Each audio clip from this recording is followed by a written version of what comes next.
up, Devils? J-Dog back again, goddammit, for another fucking video.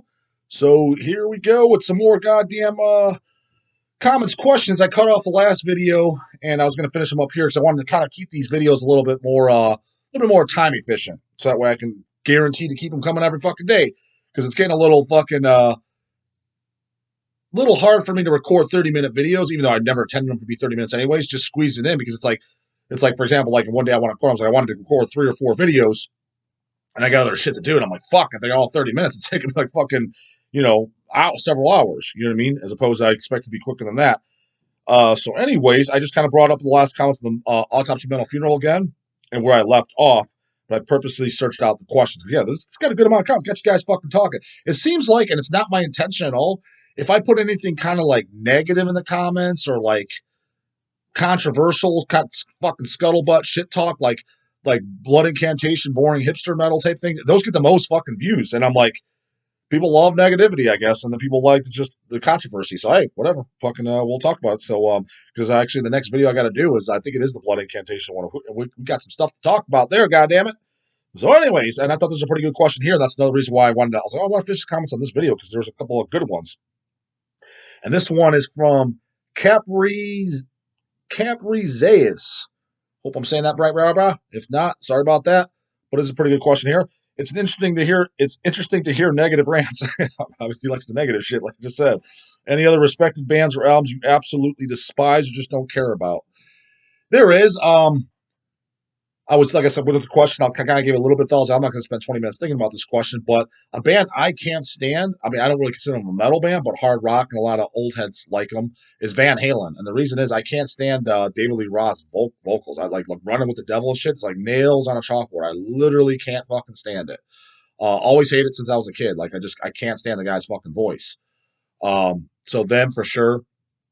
As far as in our scene, probably surprising to most people I bring up, like, is the band Blasphemy. Just, I don't think they suck. They do nothing for me. I just put it on, just like, oh, I mean, just kind of like nothing there. Like, it just all blurs together. I think it's definitely, they have their place. It was a really cool original thing for the time. I just wish that they had like catchy songs and shit. It was just like, there was nothing, like, it just all blurs together. Like, there's nothing memorable about it. No catchy hooks, nothing that stood out. It was just kind of like, just background. I mean, it wasn't, it definitely didn't annoy me, or it wasn't nails on chalkboard like I think it smokes Van Halen, but it was just kind of like, okay, this is an original sound for the time, but it's like there's just kind of like nothing there. So then they just don't do anything for me. But if it was on the shop or whatever, yeah, cool, whatever, put it on, pull on Fallen Angel of Doom or whatever. I was like, but it's my socks are firmly fucking on. Quite frankly, shoes don't even come unlaced. So them, and obviously I know that's some people's favorite fucking band. Obviously a lot of modern bands, but as far as respected bands, like stuff that you'd almost expected to like and looked at it almost like you're a poser if you don't like. Oh man, who's a fucking other really good example?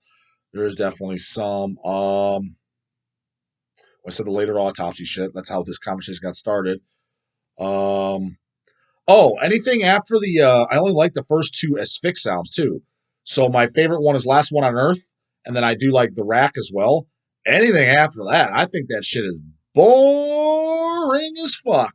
I will say this, and I didn't listen to all their fucking comeback albums. I listened to either the first comeback album or the second one. I'm like, this is much, much better. Because their mid-tier 90s albums, when they got rid of Martin singing, was it? They changed singers. And then what is the third album, the self-titled? Whatever that was, I remember, I was like, this is snooze fucking fest central. Bored as fuck. But I remember, yeah, and I didn't listen to like the last 2 albums or so. Maybe I should, because I do remember one of the comeback albums. Like, this is pretty good. Don't remember, it was Brutal Death the Brutal Way or some shit. Maybe it was that one. Don't remember which one it was, but I remember when I was like, oh, this is way better than their mid-tier shit. Because yeah, like even on the first 2 albums that I do like, they were kind of in the category of incantation, to where there's parts where it's getting borderline, like a little slow. I was like, don't drag this out any longer, guys, because this part's getting a little boring, but then they kind of pick it up. But like Wasteland of Terror is definitely my favorite song by Asphyx. I think those first 2 albums are definitely good, but the ones after that, like, and I know there's people like every Asphyx album where they think that's the greatest shit. I'm like, these other ones I don't like at all. Other than that, no one's coming directly to my fucking mind, but there definitely is others. But those are the first ones that come to mind. Kind of looking around to see if I get any ideas. I know there's got to be like a legendary thrash act or something that I don't like. What's coming to my mind? Yeah. From Old Blood Mimic. Good question, but I've already answered this one, but I'll kind of go. J-Dog, is there a band where you enjoy the later albums more than the earlier ones? Yeah, I did answer this question. The biggest offender was Satanic Warmaster. I only liked the last 3 albums they did. The early albums I didn't like at all. I thought that was a band that got much better with time, and it was a couple others. I think I mentioned them in a previous video, so go back and watch those, brah. But a band that I definitely got better, in my opinion, was Satanic Warmaster.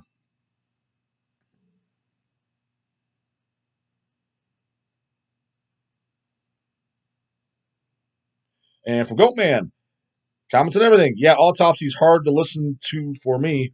I just get way too bored. Same with Bolt Thrower, which is even more more boring than Mortician. God damn, this guy don't like any bands. Any opinions on how production should be in your opinion? Is production a problem for you? Does rawness mostly hurt or help a release for you? It depends. I mean, like, because, like, for example, like, you got bands like Vader and shit, and I like pretty much all their albums, and that's way overproduced as a motherfucker, but it kind of fits, you know what I mean? But there's certain shit, like, for example, like, me and Francisco kind of talking about, like, that general surgery necrology era, or, you know what I mean, and the carcass recaputrefaction, symphonies of sickness. If you kind of want to play that style, and let's say you want to be another replica band, to me, that's got to be raw, because that's kind of what fits the character. If you're going to start a Repulsion side project band, it needs to be raw. So it kind of depends what it is. You know what I mean? The rawness definitely helps, and it's kind of a necessity for some projects. But I don't think it's a necessity for everything. I mean, like another band I threw out there, God Dethrone, which I'm a huge fan of. That shit's all crystal clear production, but I think those are fucking great death black metal songs that I fucking thoroughly enjoy. And so I wouldn't want like technically on them like a garage raw, fucking yeah, like a garage recording on that. Not that maybe it'd still be good, but it definitely I don't think it'd be necessary. I was like, it's recording in a studio, it's crystal clear, and it's good to me. So it just depends, hit or miss situation. You know what I mean?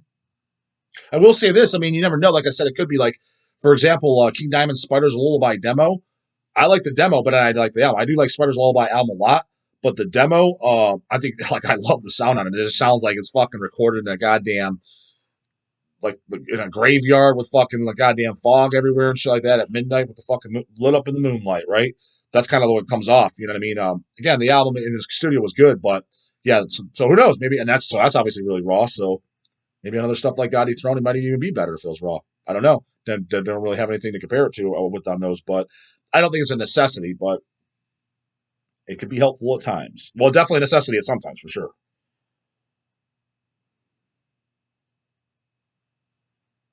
From Life Eternal, since you said you were getting into lots of new thrash in the 2000s, what's your opinion on Municipal Waste and any of the crossover style?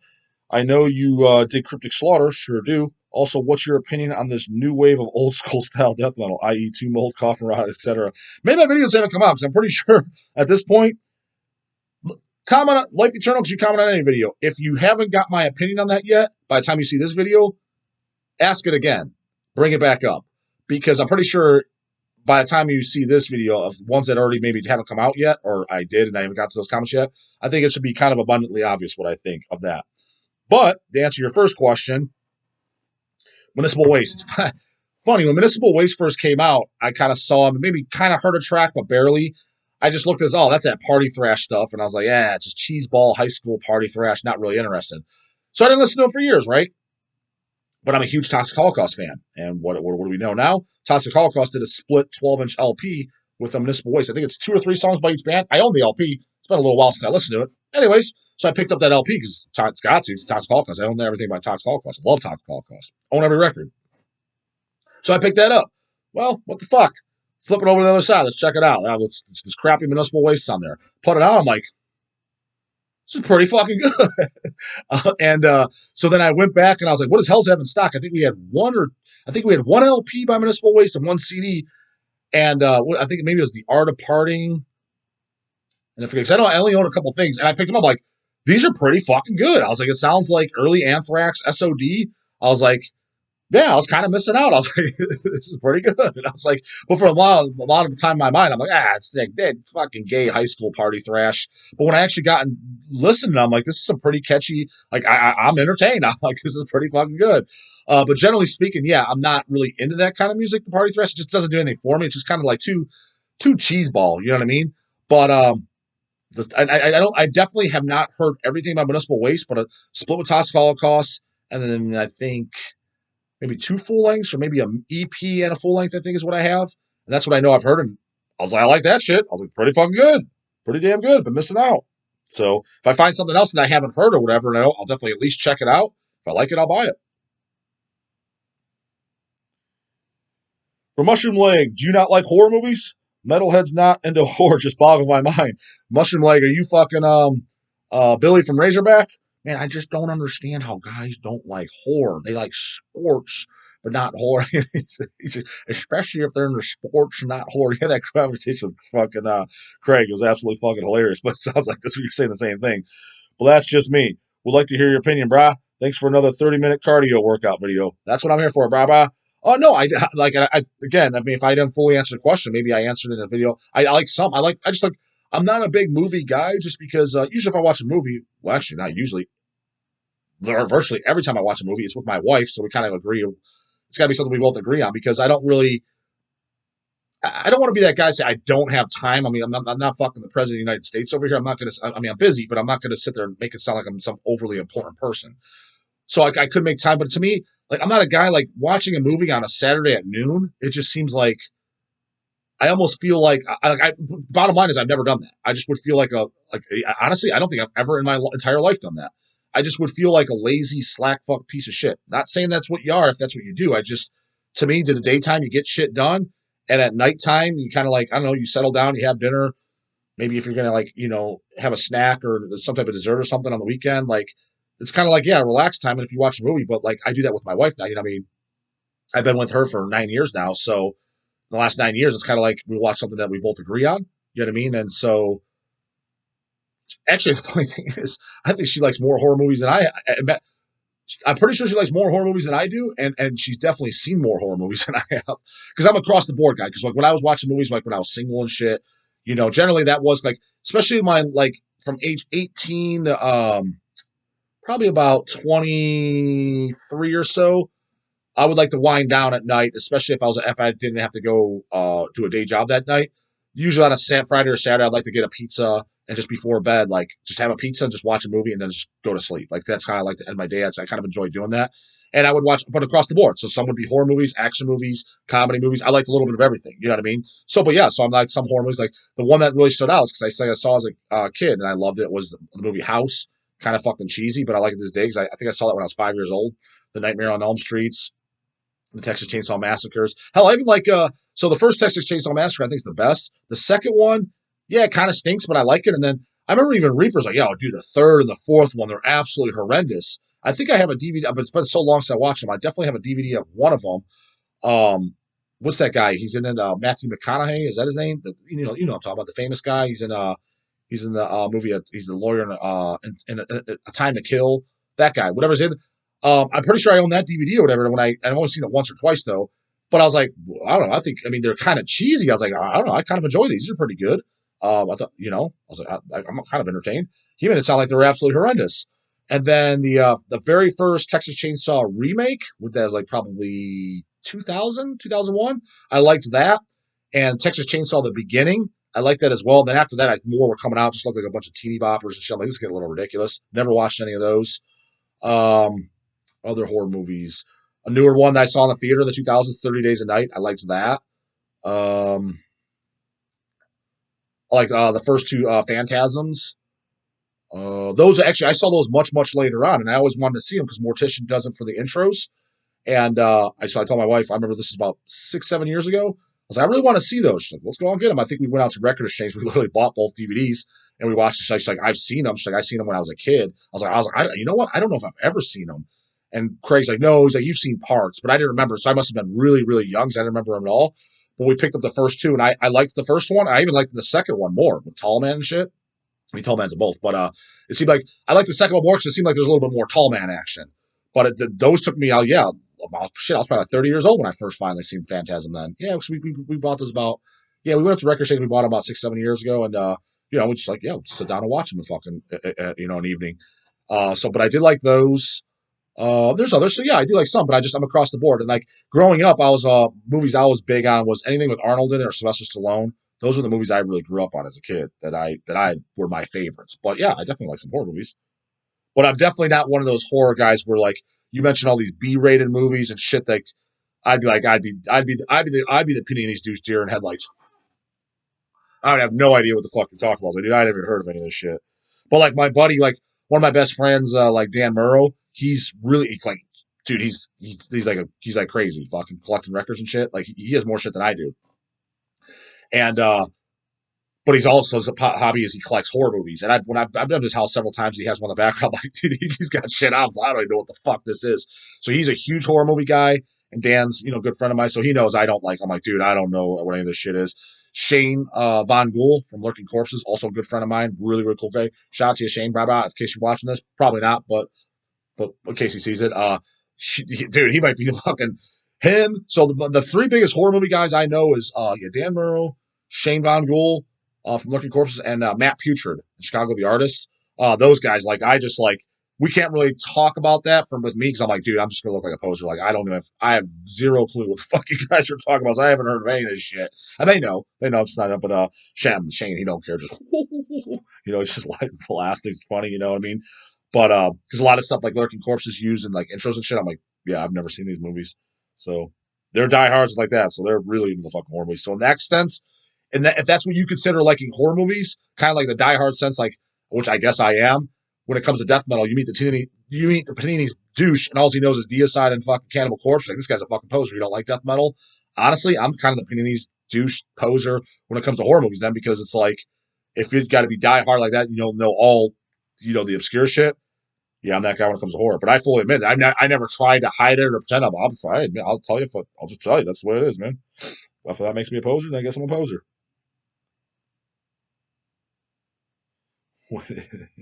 Seen some big capital what the fuck poser shit here. Gotta read this from Jay Deakins. My best high school poser story was on the way to class. My buddy saw a guy in a Cinderella shirt. He grabs the guy by the shirt and slams him in the lockers. The fuck? This seems a little excessive. He starts slamming him into the lockers and yelling at him, "What the fuck are you wearing, you fucking poser?" He throws him to the ground and just walks away mumbling to himself about being sick of fucking posers. I just laughed and went to class. Well, if he likes Cinderella, but he doesn't like death metal, how does that make him a poser? That just means he likes fucking music you don't. So I don't get that. Now, if he's wearing the Next Day an Immolation shirt or something, okay, then maybe I can understand. I don't even know if that makes him a poser, but I would at least get where he's coming from. But if he doesn't listen to death metal or doesn't claim to like Merciful Fate, Venom, fucking, no metal shit, and that's all he likes. Let's say he likes Cinderella, fucking Poison. Hell, I'll even throw Motley Crue in there, even though I do like the first two Motley Crue records. Actually, like the first two Motley Crue records quite a bit. Everything after that I thought was homo as hell. Um, if that's all he listens to, I mean, just homeboy just likes a different style of music. I don't know if that makes him a poser. Just makes him into kind of, the glammy fucking hair metal kind of like chick shit, right? Metal Musician 69996, God damn it. J-Dog, got a question about shows. What I'm here for, brah. Is a tour or show you were supposed to attend, and then for whatever reason you couldn't go. A show I'm bummed I missed is Macabre in 2013 because they haven't came back to California ever since.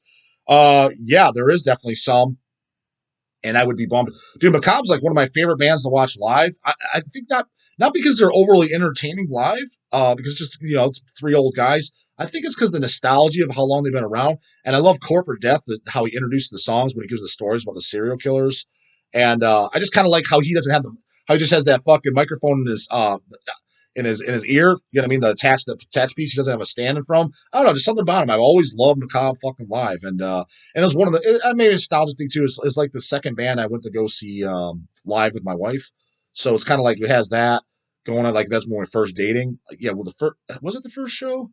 I think the very first show we went together was maybe it was. I want to say there was one before Macabre, but they're both at the Foundry, and we saw them together. And that's actually part of the reason why we got those match tattoos too. The Macabre ones I told her my tattoo stories, so I have that half, and she had the other half, and it was just kind of cool. So we got those, and So Macabre's also live. 3 really cool guys. As a matter of fact, the video I want to do is show my Macabre collection vinyls. I don't know. I want to say I own everything, but I own a decent amount of stuff. Because I'm a huge Macabre fan. I like everything, even the new record. I like. I mean, not some more than others. I don't think the new album's as good as fucking like Dahmer. I don't think that, but I like it. I like everything about him. And that's another really cool thing is Tommy Redefining Darkness. He's doing I think it's a 2-day fest. I'm pretty sure in July. So check it out. I'm definitely going to be there. 100%. I'm definitely going to be there. Macabre is playing one of the days, so I'll go. Anytime Macabre plays, I go. And Deceased is playing another day, so it'll be cool to hang out with King and shit. What I'm going to try to do, Devils, so let me know if you think it's cool or not. I'll have to have my wife do it on her phone or something, or maybe even Reaper come and have him do it. Nothing long, maybe a 5-minute video is like, so for example, I've met Macabre, and the last time Macabre played here, me and my wife kind of hung out with them back just in the basement. We hung out for like an hour, just shooting the shit and stuff like that. And Hell's already worked with them at this point. We put out the Dahmer reissue LP and picture disc like years ago. So it's kind of like, oh, hey guys, meeting them, face with the company. And anyways, I got my picture with them all on the phone. I want to show, every time I show you guys shit on the phone, it's a big ass clear. I need to learn how to I know how to do this, download it to my laptop, but then how I can, Francisco or somebody will need to show me, or somebody will have to show me where I can add it to, like, for example, I'm talking about now, and I can show you my photo when I met them. You know what I mean? Like in my photo with them when it flashes on the screen. You know what I'm talking about, guys. I don't know how to do any of the editing shit. I need to learn how to do that. But anyways, what I'm thinking about doing is, Macabre come up and, talk to the guys again. Because what I want to do, especially because they're getting fucking kind of old, is I want all of them to sign. I'll probably bring my Dahmer picture disc that Hell's Headbangers put out, and have them sign the. It's probably out of cover because it comes as a gatefold cover with the picture disc, and have all 3 of them sign that. But what I'm thinking about doing it with them, and like when I said it, fucking Deicide's coming here in Cleveland in August to play the Legion, and they're playing the Odeon, which I've been there. And I'm not leaving until I meet that motherfucker. So my plan is, tell me what you think this Devils. Again, it'll have to be my wife that records me or whatever on their phone. And it might be a quickie, is literally hit fucking record. And I was like, just kind of, hey, sup, Devils, whatever. Gonna go over to fucking meet Glenn Benton now. And maybe I'll probably bring something for him to sign too. Maybe probably my Serpent's a Light LP. Like, hey, Glenn, sign this. Maybe tell him the fucking Butcher to Birth fag story where he wrote fags in my book, Butcher to Birth. Which I don't know. You might not like that and say, call me a liar, but whatever. I was there. I have proof. And, asked to get my picture with them. They kind of like that. And then so with Macabre, same thing. Hey, Devils, gonna little shoot the shit with Macabre. Hey, guys, hopefully they're all together. Sign my fucking record on video. Sign my shit. Get a photo with them. Fist bump, whatever. However long that takes. Whether it takes 60 seconds or 10 minutes. Record. What do you think? You think videos like that would be kind of cool? I think so. And if nothing else, the reason why I kind of want to do it is A, Devils might like to see it. B, gives me another fucking video. So another day knocked out of a video. And C, is kind of like, fuck, it's a time in history when you met him. Like, I almost kind of want to commemorate for myself. Now it's on video. It's commemorated. Kind of like, I would have liked it, like, say, when I met Glenn the first time, say it was on video when I'm having him sign the shit, and he wrote fags on my Butcher to Birth, he signed all my booklets, and I'm not going to see this shit on eBay. That's what he said to me. I would have liked to video that. That would have been awesome if I had that and you post online. So I'm thinking about doing that, but, you gotta remember, in person, I don't know if you're not even asking them either. If you're just literally just saying you're pre-recording before you walk up to them, I don't think they're thinking, what the fuck? Like, why are you recording me? If that'll make them uncomfortable. I don't know. I haven't figured, but that's the plan. I'm hoping if it goes off, with no problems, or maybe you'll get guys like Glenn's like, what the fuck? Were you recording me? Why recording me? I was like, yeah, man, for my YouTube channel, just show me meeting Glenn Benton. It's just real quick. If you sign this, get a picture. I have my own YouTube channel and post it. And maybe, if you say like, yeah, fuck you, dude, I'm not doing nothing. And hell, then you'll get that. Won't get my picture with them, but you guys will see. I'm like, yeah, man, what a fucking jerk, right? So, that's kind of the plan. We'll see how it goes down. But let me know if you guys think that'd be a good idea, bad idea. What you think? Because like I said, they might be really short. It could be theoretically 60-second video. It could be theoretically 10, 15, 20 minutes if it's an actual conversation. You know what I mean? But I think it'd be kind of neat. But it'll have to be someone standing there recording me. I'm not bringing my fucking laptop, right? But theoretically, you could do it on a phone or whatever, as long as there's enough storage capacity. Because when I first started these videos, my very first video, which I recorded back in December, and I posted it, I tried it initially on my goddamn phone. But I don't know, maybe it's just because my shitty phone, so hopefully I'll have to pre-try my wife's, is I record the video and it cut off at like 7 minutes. It says you don't have enough storage capacity. And it's weird, I've deleted anything on my phone. I don't know if there's something I haven't figured out, a hidden trash can or whether I emptied my trash can and everything. Basically it says I don't have enough storage memory. I'm like, what the fuck? There's nothing even on this goddamn fucking phone. So hopefully that we don't run into that problem. Probably try to pre-figure it out, make sure, okay, hopefully you get at least 10 minutes worth on your fucking phone. Or some of these, especially like, I don't know if Reaper will go or not. he could bring his actual camera. But I don't want to rely on him because there might be, well, I'm at this show, but I'm not at this one, as opposed to any of those shows. If I'm there, I know my wife will be there because we go to all the shows together. So she'll definitely be there. So, or maybe you can ask in advance. If he's not going to be there, maybe ask Reaper to borrow his camera. I don't know, something. But what do you guys think of that? Devils? Think about doing that. So I think that'd be a kind of a cool thing. So you guys brought up a cop. Goddamn, I didn't even answer your fucking question. What was your goddamn question? At least got to give you some type of answer. What was a tour show that you were supposed to attend, and then for whatever reason you couldn't go? There's a few of them, but the very fucking most recent was last year was the Cradle of Filth, Cruelty to the Beast, and it was because the vaccine pass thing and didn't have that in time, basically. So missed out on that. So I was definitely pissed because I already bought the fucking tickets too. I bought my ticket and my wife's, and so those kind of went in the trash can. But I mean, it was like whatever, $60. I wasn't worried. I didn't give a shit about the money. I don't care about the money at all. And I cared about because I that's my favorite Cradle of Filth album is actually Cruelty to the Beast. It's the first one I heard, and they're playing the album in entirety. I was like, oh fuck, I wanted to see that. So yeah, I got fucked with that. And there's other shit as a teenager and shit like that. I think I told a story about my parents dicking me on the King Diamond House of God. Had to go to a family function, but Eric and Chase didn't have to go, so they got to go to the show. And yeah, that one. So that really was got fucking stuck in me for a while. The King Diamond House of God album. I absolutely love that record. So I definitely missed out on that tour. Eric and Chase got to go. I actually have some photos from it too. That I don't know why I have some of their copies. Again, I've said it for photos. I know they have some of my photos and I have theirs because I would love to know what they have of me, especially me in the photos that I don't have. Because I know for a fucking fact that they do. But trying to get those guys to bust up their photos or whatever is like pulling fucking teeth. I've already asked them like 20 times and I got the, oh, yeah, type thing. And it's 10 years goes by and nothing happens. So, whatever. We'll see. Maybe one day. But anyways, that's it for this, Devils. Leave the goddamn comments. Let me know what I asked you about what you think about those other video ideas. If you think it's a good idea, bad idea. Don't just say good idea just to fucking stroke my ego or rub my dick either. Give me that that sounds boring, Jada. If you think it sounds boring, put it the fuck in there. I want to know what you guys want to watch. Don't just, no tampon boy over here. Feelings ain't going to be hurt. If you think it's a shitty idea, that sucks. That's stupid, J-Dog. Put it in there, goddamn it. If you think it's the greatest thing since sliced bread, put that in there too. Let me know. Either way, keep the questions coming, goddamn it. And I'll see you in the next one. Later.